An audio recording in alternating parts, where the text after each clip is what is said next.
نحمده ونصلي على رسوله الكريم اما بعد فاعوذ بالله من الشيطان الرجيم بسم الله الرحمن الرحيم قل يا أيها الناس إني رسول الله إليكم جميعا وقال تعالى وأرسلناك للناس رسولا صدق اللہ العظیم۔ قرآن کریم میں جہاں کہیں یہ لفظ ناس جو آتا ہے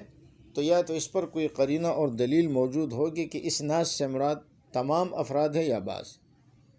تمام افراد اگر ہوں تو اس کو کہتے ہیں استغراق حقیقی، اور اگر تمام افراد نہ ہو بلکہ بعض افراد پر قرینہ موجود ہو تو اس کو کہتے ہیں استغراق عرفی۔ تو الناس یہ عام ہے، یہ تمام افراد کے لیے بولا جاتا ہے، اور یہاں پر الف لام بھی استغراق کے لیے ہے، اور استغراق میں اصل حقیقی ہے، یعنی تمام افراد مراد لینا۔ تو نبی علیہ السلام نے جہاں کہیں یا ایھا الناس کا لفظ فرمایا ہے قرآن کریم میں، جیسے قل یا ایھا الناس انی رسول اللہ الیکم جمیعا، یا ایھا الناس قد جاءکم الرسول بالحق من ربکم، یا ایھا الناس قد جاءکم الحق من ربکم وغیرہ وغیرہ، یا وارسلناک للناس رسولا۔ تو یہاں ناس اپنے حقیقی معنی میں ہے اور استغراق کے معنی میں ہے، یعنی ہم نے آپ کو تمام لوگوں کے لیے رسول بنایا۔ ہاں، اگر کہیں کوئی ایسا قرینہ پایا جائے تو پھر وہاں الناس سے مراد ایک شخص بھی ہو سکتا ہے، جیسے نبی علیہ السلام کے بارے میں فرمایا ام یحسدون الناس علی ما آتاہم اللہ من فضلہ، کہ اہل کتاب لوگوں پر حسد کرتے ہیں، تو اور لوگوں سے مراد نبی علیہ السلام ان کو حسد ہے کہ وہی آپ کی طرف کیوں ہوئی۔ یا اذ قال لهم الناس ان الناس قد جمعوا لکم، تو یہاں الناس سے مراد وہ چند افراد ہیں جنہوں نے کہا تھا، یا ایک دو جنہوں نے کہا تھا کہ جی آپ لوگ تمہارے لیے جمع ہو چکے ہیں، فخشوہم فزادہم ایمانا، اور ان سے ڈرو، لیکن صحابہ کرام کا ایمان اور بڑھ گیا، جیسے غزوہ احد کے متعلق آیا ہے قرآن کریم میں۔ تو یہ جو فرمایا اذ قال لهم الناس کہ مسلمانوں سے لوگوں نے کہا، تو ان لوگوں سے مراد تمام لوگ نہیں ہے بلکہ چند کہنے والے، اور ان الناس قد جمعوا لکم سے بھی مراد تمام لوگ نہیں ہے بلکہ وہ چند افراد مراد ہے۔ تو جیسے میں نے عرض کیا کہ یہاں پر الناس کے اوپر الف لام ہے، اور یہ استغراق کے لیے استغراق حقیقی مراد ہے، یعنی کہ تمام کے تمام لوگ اس میں شامل ہے۔ تو اس سے بھی معلوم ہوا کہ نبی علیہ السلام تمام امت کے لیے رسول ہیں، اور آپ کے بعد کوئی اور نبی آنے والا نہیں ہے۔ اسی طرح اللہ نے قرآن میں فرمایا وَمَن يَكْفُرْ بِهِ مِنَ الْأَحْزَابِ فَالنَّارُ مَوْعِدُهُ، جو انکار کرے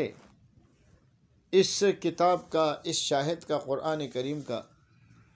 یا نبی علیہ السلام کا، فَالنَّارُ مَوْعِدُهُ، تو یہاں لفظ احزاب آیا ہے، اور احزاب سے مراد تمام مذاہب ہے، تمام گروہ ہیں، تمام فرقے ہیں جو غیر مسلم ہیں۔ فرمایا ان میں سے جو بھی نبی علیہ السلام کا انکار کرے گا تو اب اس کے علاوہ جہنم اس کا ٹھکانہ ہے، جیسے اللہ نے فرما دیا ان الدین عند اللہ الاسلام، اور پھر آگے فرمایا وَمَن يَبْتَغِ غَيْرَ الْإِسْلَامِ دِينًا فَلَن يُقْبَلَ مِنْهُ، اب اسلام کے بعد کوئی اور دین ایسا اگر کوئی اختیار کرے گا تو اس کی طرف سے قبول نہیں ہوگا۔ تو ان تمام باتوں سے معلوم ہوتا ہے کہ نبی علیہ السلام آخری نبی ہے، اور آپ کے بعد کوئی اور نبی آنے والا نہیں ہے۔ دیکھیے ایک اور آیت اگر آپ کو سمجھ آ جائے تو بہت اچھی بات ہے۔ فرمایا وَمَن يُشَاقِقِ الرَّسُولَ مِن بَعْدِ مَا تَبَيَّنَ لَهُ الْهُدَىٰ وَيَتَّبِعْ غَيْرَ سَبِيلِ الْمُؤْمِنِينَ نُوَلِّهِ مَا تَوَلَّىٰ وَنُصْلِهِ جَهَنَّمَ وَسَاءَتْ مَصِيرًا، یہ آیت بھی ختم نبوت کی دلیل ہے۔ فرمایا جو کوئی رسول کی مخالفت کرے اس کے بعد کہ حق اس پر ظاہر ہو گیا، اور اتباع کرے غیر مومنین کے راستے کی، تو ہم اسے متوجہ کریں گے وہاں جہاں وہ متوجہ ہوتا ہے، اور اسے دوزخ میں داخل کریں گے جو کہ برا ٹھکانہ ہے۔ اب دیکھیے گزشتہ امتوں میں اجماع حجت نہیں تھا، نبی علیہ السلام کی امت کے لیے اللہ رب العزت نے اجماع کو بھی حجت قرار دے دیا۔ تو یہ اجماع جو ہمیں ملا ہے یہ بھی حقیقت میں نبی علیہ السلام کی ختم نبوت کی برکت سے ملا ہے۔ فرمایا کہ جو مومنین کے راستے کو چھوڑے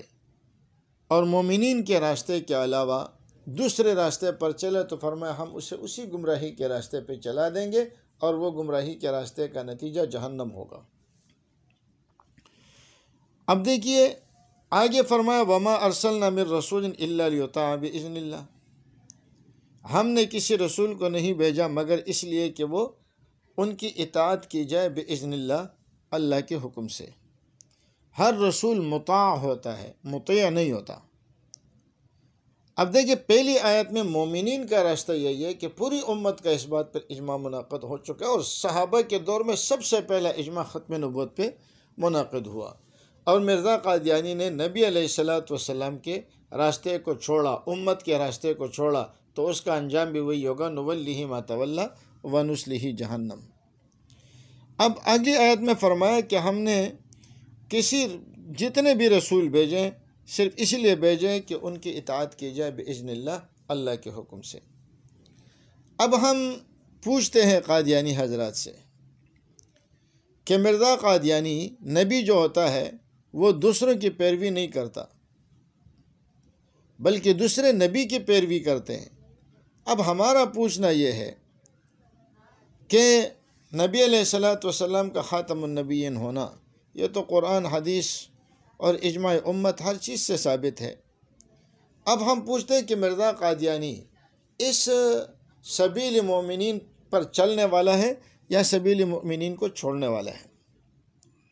اگر وہ سبیل مومنین کو پر چلے گا تو پھر وہ اطاعت کرے گا نبی علیہ السلام کی، اور جب وہ مطیع ہو جائے گا تو وہ نبی نہیں ہو سکتا، اور اگر وہ سبیل مومنین کو چھوڑے گا تو اس کا بھی انجام پہلے آ گیا کہ نولیہ ما تولی ونصلہ جہنم وساءت مصیرا۔ تو اب اگر وہ کہتے ہیں کہ میں نبی علیہ السلام کی اطاعت کرنے والا ہوں تو پھر یہ خود نبی نہیں بنا، اور اگر وہ کہے کہ نہیں جی میں اطاعت کرنے والا نہیں ہوں تو پھر یہ ہے کہ اگر یہ سبیل مومنین کی اطاعت کرنے والا ہوں تو پھر یہ نبی نہیں ہو سکتا، اور اگر پہچان نبی کی یہ ہے کہ نبی متبع ہوتا ہے، متبع نہیں ہوتا، نبی مطاع ہوتا ہے، مطیع نہیں ہوتا، نبی براہ راست اللہ رب العزت سے احکامات لیتے ہیں بواسطہ جبریل کے۔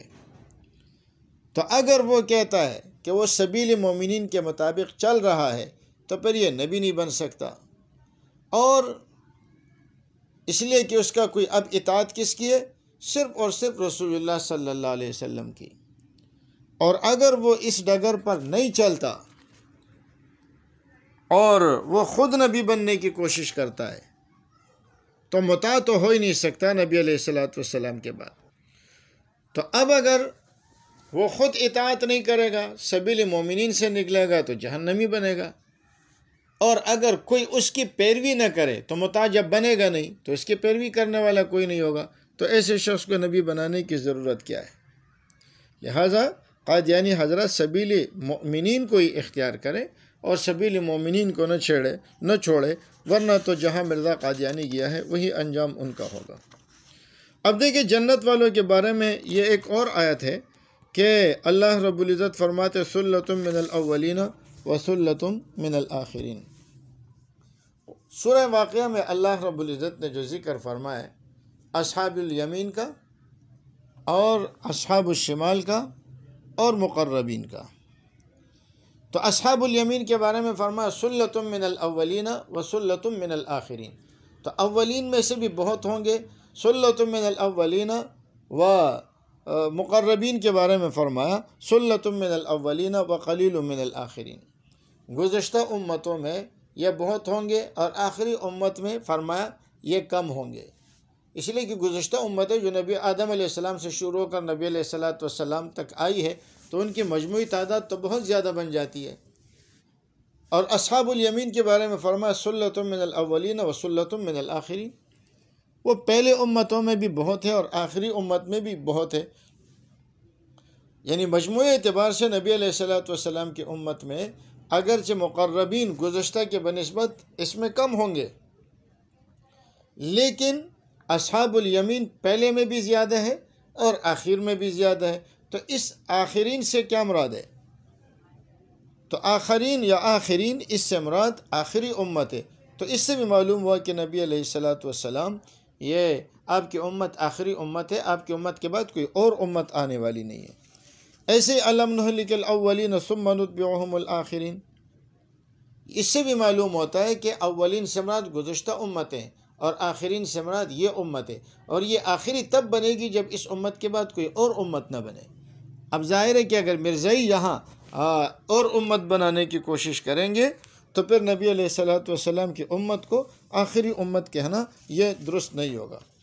اسی طرح اللہ تعالیٰ نے قرآن کریم میں فرمایا کہ یا ایھا الذین آمنوا لا تسألوا عن اشیاء ان تبد لکم تسؤکم وان تسألوا عنها حین ینزل القرآن تبد لکم۔ فرمایا کہ اگر آپ قرآن کے نزول کے وقت ان چیزوں کے بارے میں سوال کریں گے، اللہ نے منع فرمایا تھا کثرت سوال سے، فرمایا کہ اگر آپ نزول قرآن کے زمانے میں اگر سوالات پوچھیں گے تو ان سوالات کا جواب آپ کو مل جائے گا، یعنی وحی کے ذریعے اللہ نبی علیہ السلام کو بتا دیں گے۔ تو اس کا مطلب یہ ہوا کہ وَإِن تَسْأَلُوا عَنْهَا حِينَ يُنَزَّلُ الْقُرْآنُ تُبْدَ لَكُمْ، تو مطلب یہی ہوا کہ جب قرآن کریم مکمل ہو گیا، اب اس کے بعد یہ وحی مکمل ہو گئی، تو اب اگر آپ پوچھیں گے تو اب آپ کو آسمان سے وحی نہیں آئے گی، پھر وہ تمہارے لیے ظاہر نہیں ہوگا، سوالات کے جوابات پھر تمہیں نہیں ملیں گے۔ تو یہ بھی اس بات کی دلیل ہے کہ نبی علیہ السلام کے بعد کوئی اور نبی آنے والا نہیں ہے، ورنہ بعد میں اگر وحی کا سلسلہ جاری ہوتا تو قرآن کریم اس وحی کے سلسلے کو یہاں پر منع نہ کرتے اور روکتے نہ۔ اب عجیب سی بات ہے، ما کان محمد ابا احد من رجالکم ولکن رسول اللہ وخاتم النبیین، اس نقطے پر بھی اگر آپ غور کریں کہ دیکھیں نبی علیہ السلام آخری نبی ہے اور آپ کا زمانہ بھی بہت لمبا ہے، قیامت تک جا رہا ہے، اور جب آپ آخری نبی ہے اور سید الانبیاء ہے تو ہونا تو یہ چاہیے تھا کہ آپ کے بعد سب سے زیادہ انبیاء آتے جو آپ کے دین کو قیامت تک برقرار رکھتے اور قائم رکھتے۔ اس آیت میں بھی آپ دیکھیں وَلَكِنْ رسول اللہ، لیکن وہ اللہ کے رسول ہیں، تو اب اصول کا تقاضا تو یہ کہ خاتم النبیین نہ کہتے بلکہ خاتم المرسلین کہہ دیتے، لیکن یہاں پر خاتم النبیین کہہ دیا۔